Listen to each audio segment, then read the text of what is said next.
अस्सलाम वालेकुम एवरीवन, कैसे हैं आप सब लोग। होपफुली सब खैरियत से ठीक ठाक होंगे। अल्हम्दुलिल्लाह मैं भी बिल्कुल ठीक हूँ। कैसी गुजरी आप सब लोगों की ईद। अल्हम्दुलिल्लाह मेरी ईद तो बहुत अच्छी गुजरी है। ये मेरा जो आज का व्लॉग है ना, ये चांद रात से लेकर ईद के तीसरे दिन तक का व्लॉग है। मैंने व्लॉग इस वजह से भी अपलोड नहीं किया, यानी लेट थोड़ा इस वजह से हो गया क्योंकि ईद वाले दिन सब बिज़ी होते हैं तो व्यूज़ भी नहीं आते उस तरह से। और एक तो फिर ईद वाले दिन बंदा इतना बिज़ी होता है, सेकेंड डे थर्ड डे तो रिकॉर्डिंग का एडिटिंग का टाइम नहीं मिलता, तो मैंने कहा थोड़ा लेट व्लॉग अपलोड कर देंगे। तो स्टार्ट करते हैं अपना आज का व्लॉग। तो सबसे पहले यहाँ पे मैं आपको कुछ शॉपिंग दिखा देती हूँ जो कि प्रीवियस व्लॉग में मैं आपको नहीं दिखा सकी। सबसे पहले मैंने यहाँ पे अरहम के लिए यानी फ़र्स्ट डे के लिए ये मैंने एक जीन्स ली थी जो कि मुझे 3990 में पड़ी थी।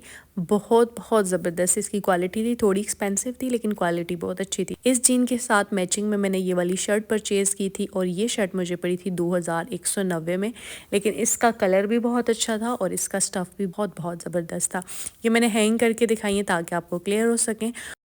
अच्छा, साथ ही ये मैंने एक और ड्रेस भी ले लिया था। ये मैंने रेगुलर शॉर्ट लिया था जो कि मुझे 2490 में पड़ा। उसके साथ मैंने मैचिंग में ये वाली शर्ट ले ली थी, यानी हमने सारी जो चीज़ें थी वो एक दूसरे के साथ मैच की थी, फुल ड्रेस नहीं लिया था। इस बार ना मैंने हस्बैंड की मर्जी से ही सब कुछ लिया था। हर बार मैं अपनी मर्जी से अरहम के कपड़े लेती हूँ, तो दोनों shirt same stuff same design में आ गई हैं, लेकिन उनको ना इस तरह की शर्ट्स बहुत ज़्यादा पसंद है। मैंने मना भी किया लेकिन उन्होंने कहा कि नहीं मुझे यही ड्रेसेस पसंद है, फिर उन्होंने दोनों ड्रेसेस लिए थे। ये 3 जो ड्रेसेस है ना, ये मैं पहले से मानसरा जब मैं गई थी ना तो वहाँ पे मुझे 50% ऑफ पे मिल रहे थे, तो ये तीनों ड्रेसेस मैं साथ लेकर आई। अभी तक पहनाई नहीं है क्योंकि यहाँ पे काफ़ी ठंड थी, अब मौसम नॉर्मल हो गया तो अब बंदा पहन सकते हैं। उसके अलावा ये एक जूते हैं, मुझे काफ़ी पसंद आ गए थे, ये भी ऑफ पे लगे हुए थे, मैंने ले लिए। अभी मौसम खैर काफ़ी चेंज हो गया लेकिन मैंने कहा चले ऑफ पे मिल रहे हैं तो ले लेते हैं। तकरीबन मुझे पड़े थे 1500 में, यानी इंतहाई सस्ते पड़े थे। मैंने उसी टाइम पहन लिए थे, थोड़े से गंदे भी हुए हैं क्योंकि मुझे अपने स्लीपर्स तंग कर रहे थे तो मैंने उसी टाइम इनको पहन लिया था, तो थोड़े से जो है वो ऊपर से गंदे हो गए। इसके अलावा यहाँ पे मैंने जो ईद के लिए ड्रेस लिया था वो ये वाला लिया था। ये मैंने लाइमलाइट का ड्रेस लिया था। ये वाला कलर इससे पहले मैंने कभी पहना नहीं, तो मुझे ये कलर थोड़ा डिफरेंट सा लगा तो मैंने कहा चलें ले लेते हैं। अच्छा, जब भी आप ईद की शॉपिंग करें या किसी भी इवेंट पे आप कोई शॉपिंग कर रहे हैं ना, तो आप हमेशा कलर उस तरह का कलर लिया करें जो आपने इससे पहले कभी ना पहना हो। आप फिर इतने अच्छे लगते हो ना, एकदम से आप की लुक चेंज हो जाती है जब आप थोड़ा सा डिफरेंट कलर पहनते हो। मैंने कहा कि अब हर बार ऐसी करूंगी, ऐसे ऐसे कलर्स लूंगी जो इससे पहले मैंने कभी ना पहने, चाहे मुझे ड्रेस पसंद आ रहा है या नहीं, लेकिन कलर जो है ना वो मुझे थोड़ा चेंज लेना है।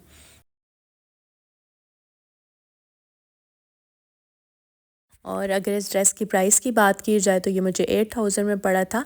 अब ये जो सारे आगे वाले क्लिप्स में लगा रही हूँ ना, ये मेरे चांद रात के, यानी यहाँ से मेरा चांद रात का व्लॉग शुरू हो जाता है। यहाँ पे मैंने चांद रात में ना बिल्कुल सिंपल सा जो घर का ड्रेस है वही पहना था क्योंकि मुझे यहाँ से सीधा सैलून जाना था, तो मैं उस तरह से घर से तैयार होकर नहीं गई थी। तकरीबन सैलून में मेरा 1 या 2 घंटा तो लग गया था। उसके बाद हम लोग बस बाहर आ गए थे, इधर उधर घूम रहे थे कि कहाँ जाए, समझ नहीं आ रही थी, कोई डिसाइड नहीं हो रहा था कि कहाँ जाना है। फिर यहाँ पे जगह जगह स्टॉल्स लगे हुए थे, थोड़ी थोड़ी देर के लिए हम उतर रहे थे, देख रहे थे कि स्टॉल्स पे क्या हो रहा है। बड़ी रौनक लगी हुई थी। रमज़ान में थोड़ी खामोशी थी लेकिन अब जो है ना चांद रात में बड़ी रौनक थी, बहुत ज़्यादा लोग आए हुए थे।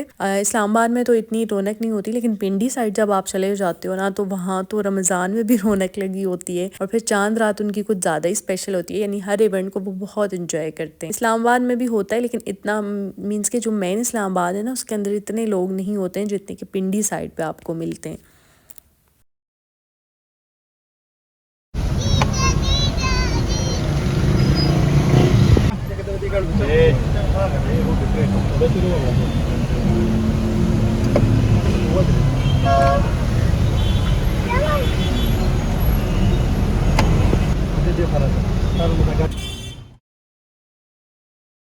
अभी ना हम लोग मॉल के अंदर आ गए हैं। इस दफ़ा हम लोग सफ़ा गोल मॉल आए थे क्योंकि हर दफ़ा हम लोग सेंटोरिस मॉल जाते हैं, वो अच्छा खासा बड़ा है, चांद रात में वहाँ पे ज़्यादा मज़ा आता है। लेकिन इस दफ़ा हमने कहा कि हर बारी वहाँ जाते हैं तो कहीं और जाते हैं। तो ये मॉल थोड़ा सा छोटा है लेकिन मज़ा बहुत यहाँ पे आया था। एंटर होते साथ ही आप लोगों को ना बड़ी रौनकें नज़र आएंगी। 2-3 दिन पहले जब हम यहाँ पे आए थे ना तो बड़ी खामोशी थी, लेकिन चांद रात में आपको ना यहाँ पे बहुत मज़ा आता है। बहुत अच्छे अच्छे स्टॉल्स इन्होंने लगाए होते हैं।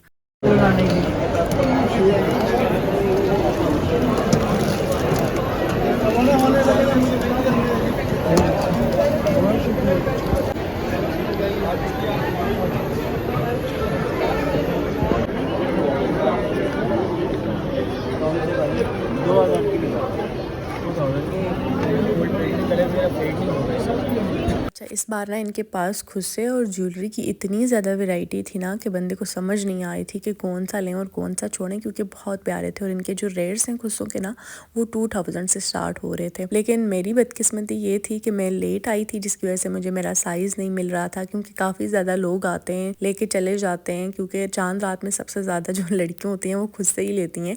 मैंने कभी खुद से इससे पहले पहने नहीं है, लेकिन आज मुझे इतनी अच्छी इनकी कलेक्शन लगी, मैंने कहा एक अपने लिए लाजमी लूँगी। तो हर खुस्सा मैंने चेक किया, जो मुझे अच्छा नहीं लगा था तो वो वाला मुझ पे आ रहा था। तो फिर मैंने ना एक ब्लैक खुस्सा इसमें से लिया था, वो भी अपने लिए नहीं लिया, मेरी फ्रेंड थी उसने मुझसे मांगा था तो उसके लिए मैंने ले लिया। इनके खुस्सों के रेट तो ठीक थे, मुनासिब थे, लेकिन इनकी ज्वेलरी बहुत ज़्यादा एक्सपेंसिव थी।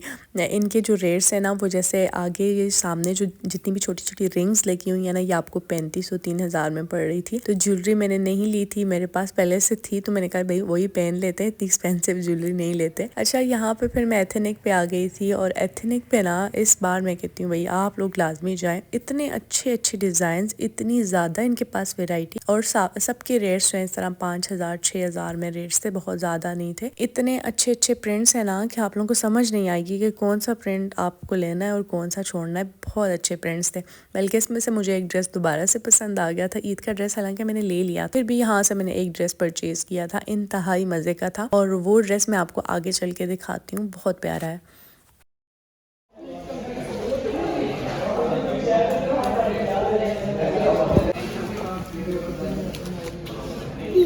माशाल्लाह से चांद रात तो हमारी बहुत अच्छे से गुजर गई। बहुत से ऐसे क्लिप्स थे ना जो मैंने नहीं लिए, क्योंकि वीडियोस के चक्कर में ना फिर बंदा खुद एंजॉय नहीं कर सकता। बस छोटे छोटे क्लिप्स जो मुझे समझ आ रहे थे तो मैंने ले लिए। उसके बाद यहाँ पे तकरीबन रात के 2 बज रहे हैं या 1 बज रहा है, तो हम लोग यहाँ पे आए थे रेयांस। यहाँ से हम लोगों ने बर्गर वगैरह ऑर्डर कर दिए थे और हम के लिए फ़्राइज़ ऑर्डर कर दिए थे।